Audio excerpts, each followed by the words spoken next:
Alhamdulillah wa salatu wa salamu ala rasulillah wa ala alihi wa sahaba.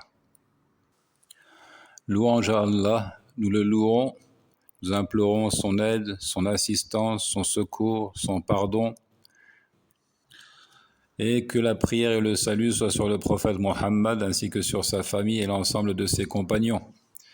Nous sommes au 9e jour du mois béni de Ramadan de l'an 1444 de l'Hégire. Et nous faisons lecture d'un article intitulé Kasiyatun Ariyatun Baina Qawsayn Ra'sumaliya Tuhafizu ala al-Usrati wal-Iffa. Vêtu tout en étant dévêtu. Et entre parenthèses, donc le sous-titre capitaliste et conservatrice. Kasiyatun Ariyatun Ra'sumaliya Tuhafizu ala al-Usrati wal-Iffa, vêtu et dévêtu. Capitaliste tout en étant conservatrice.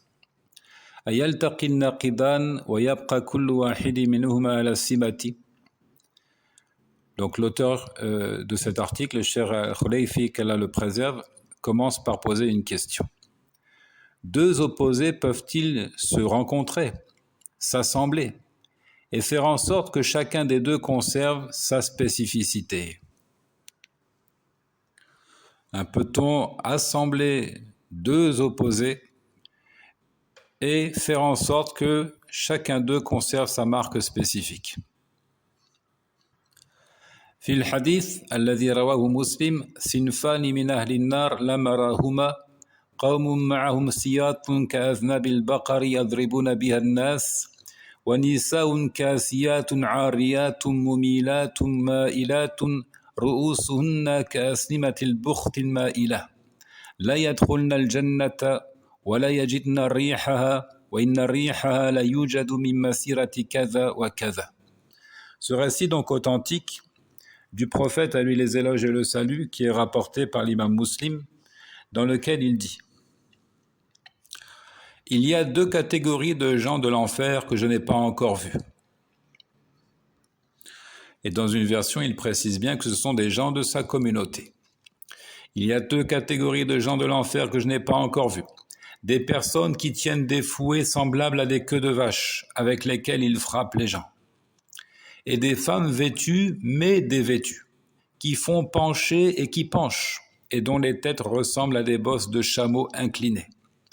Elles n'entreront pas au paradis et n'en sentiront même pas le parfum, alors que son parfum est perceptible à telle et telle distance.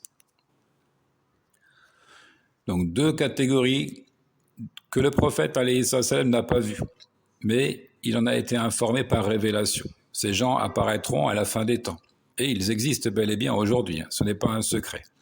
Des personnes qui tiennent des fouets ou encore des bâtons, semblables à des queues de vache avec lesquelles ils frappent les gens. Beaucoup de ulama ont fait porter à cette portion du récit le sens des policiers, des forces de l'ordre chargées donc de mater, de corriger, de frapper les manifestants et autres. Donc qui se comportent injustement. Ceux-là sont promis à l'enfer. Et il dit, des femmes vêtues, mais pour autant dévêtues, qui font pencher et qui penchent. Donc soit parce qu'elles se déhanchent, elles font bouger leur corps, et aussi parce qu'elles incitent les autres femmes à en faire autant, dont les têtes ressemblent à des bosses de chameaux inclinées, qui s'explique notamment par la coupe de cheveux, par la manière dont elles se coiffent.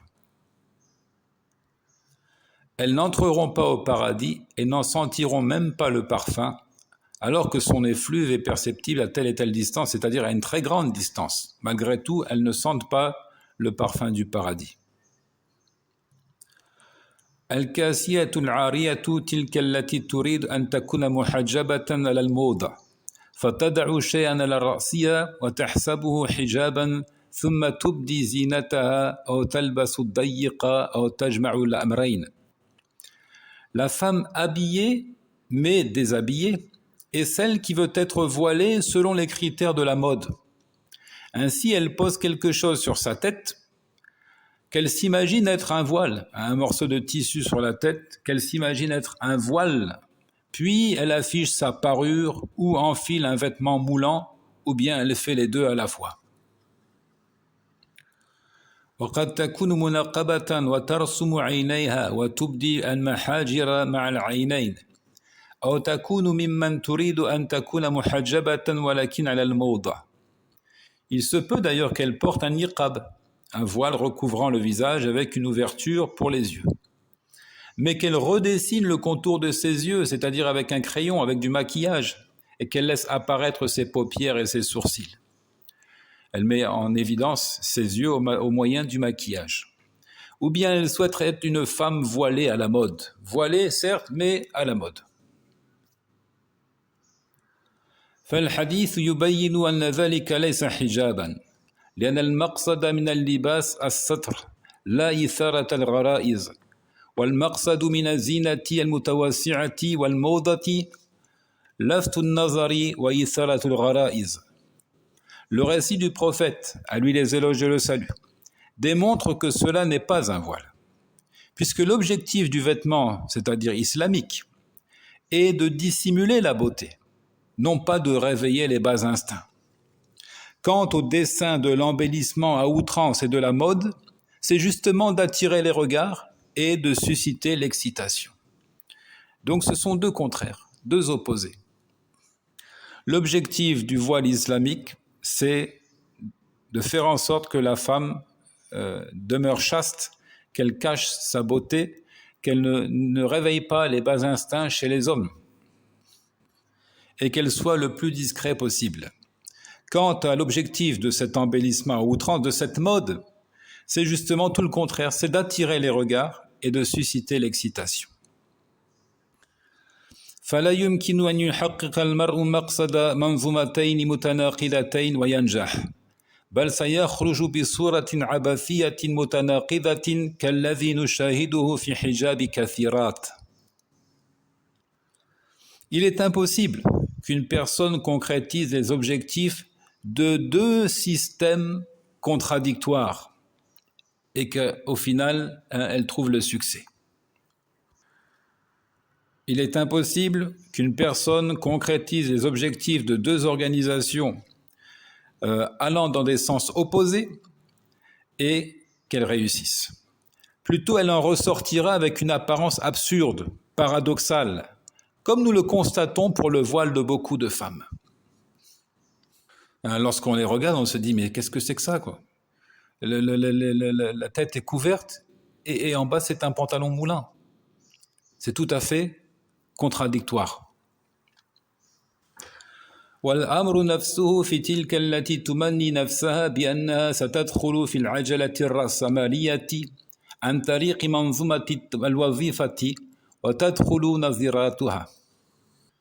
ثم يحافظ المجتمع على امتيازه الديموغرافي يعني النمو السكاني المعتدل والتماسك الأسري والديني مع منظومته الأخلاقية.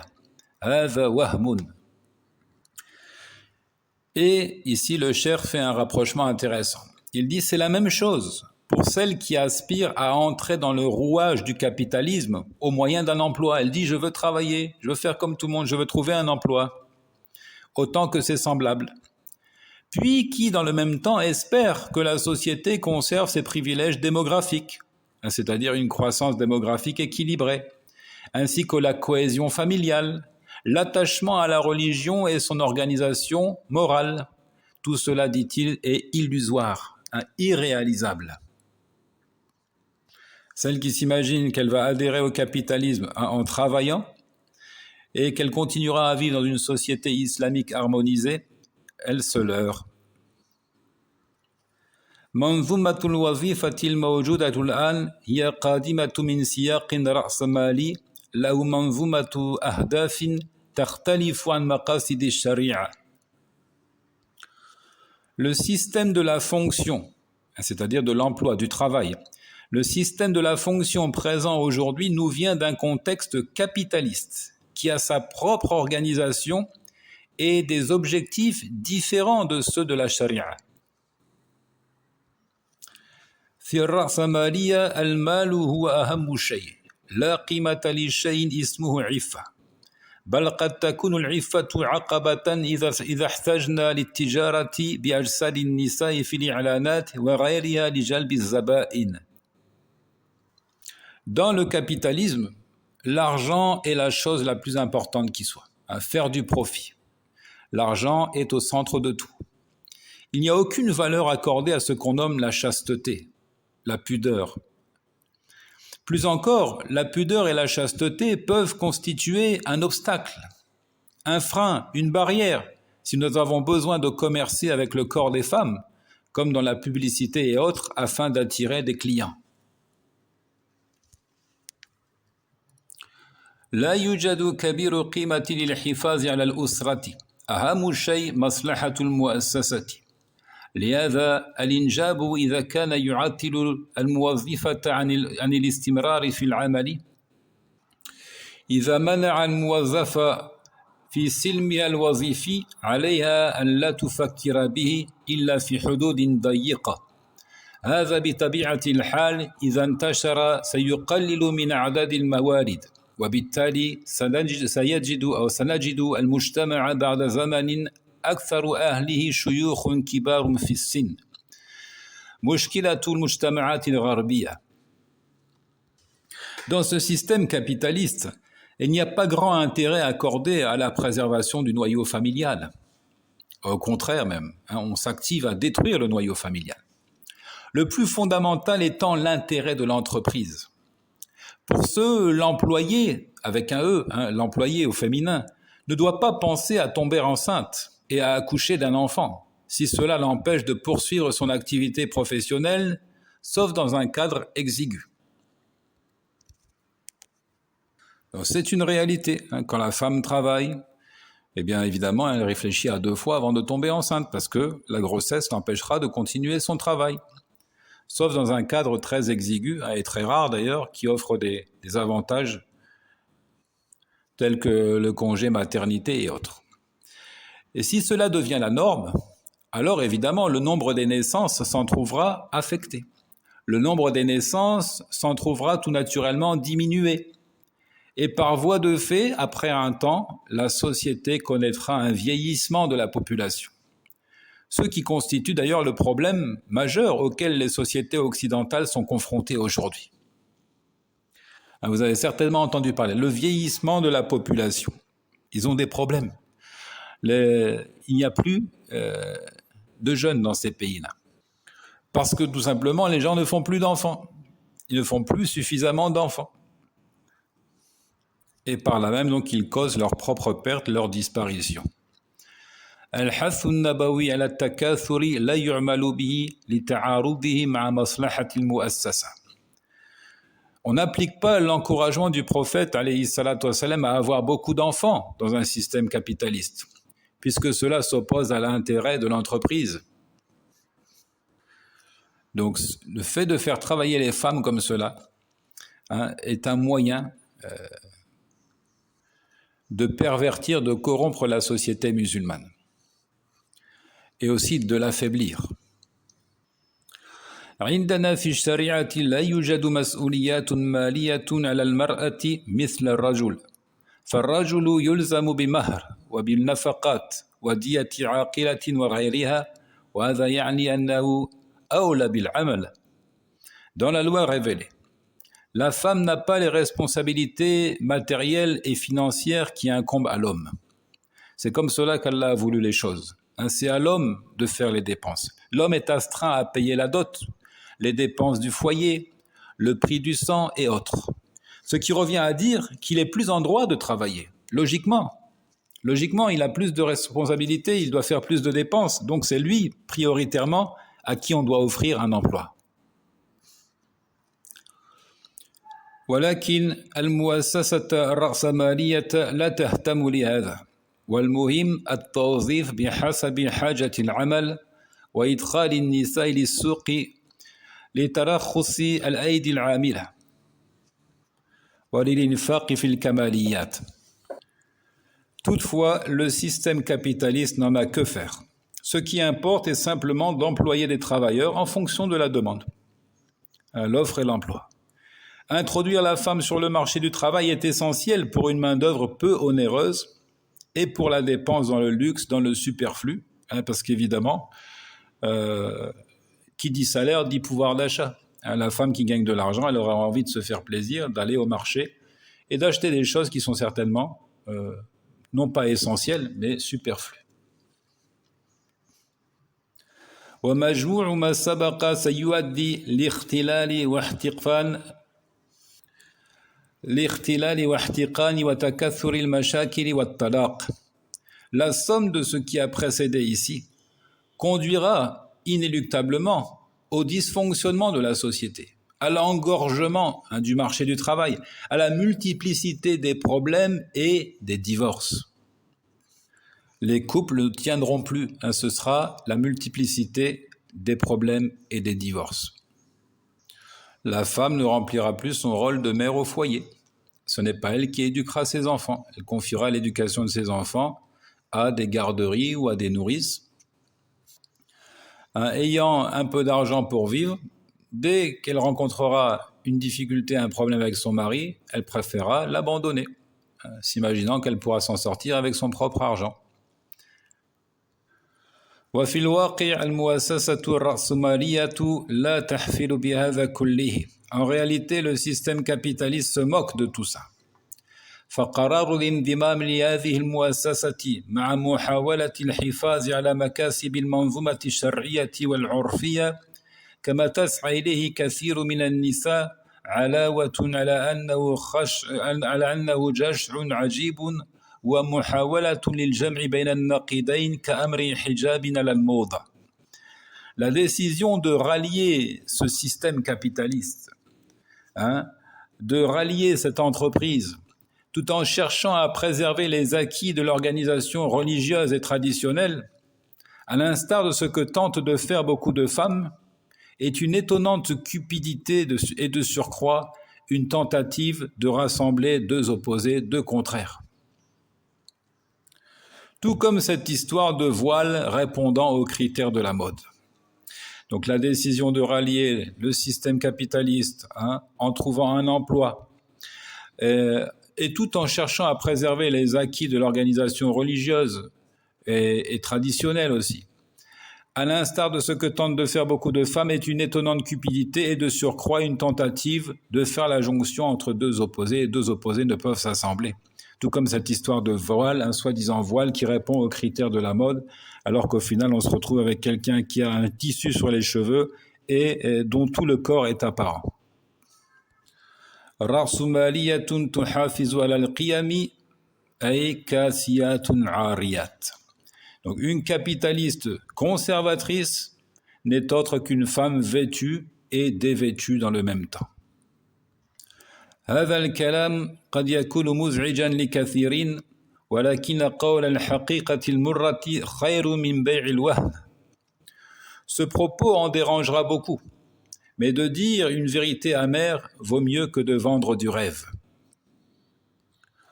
ووجود نماذج نادرة يعتبرها بعض الناس ناجحة هذا الشذوذ لا يلغي القاعدة علما أنه مستحيل الوجود لأنه بمجرد دخولها في هذه المنظومة فهي تدعو غيرها للدخول وبالتالي هي مساهمة في وجود هذا الواقع بكل تبعاته.